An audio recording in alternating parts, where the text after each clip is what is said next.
एक छोटे से गांव में हारिस नाम का एक लड़का रहता था।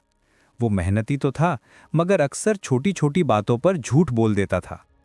गांव वाले उससे नाराज रहते थे, क्योंकि कोई उसकी बात पर आसानी से यकीन नहीं करता था। एक दिन गांव के करीब जंगल में अचानक आग लग गई।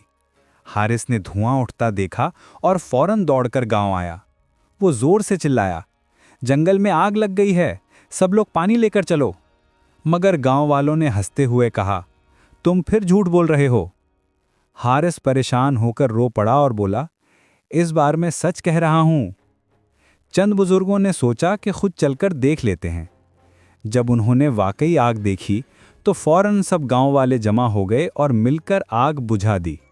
बाद में सरदार ने हारिस के कंधे पर हाथ रखा और कहा, बेटा, सच हमेशा एतमाद बनाता है।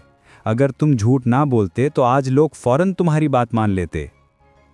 उस दिन के बाद हारिस ने कभी झूठ ना बोला और आहिस्ता आहिस्ता सबका एतमाद भी वापस हासिल कर लिया।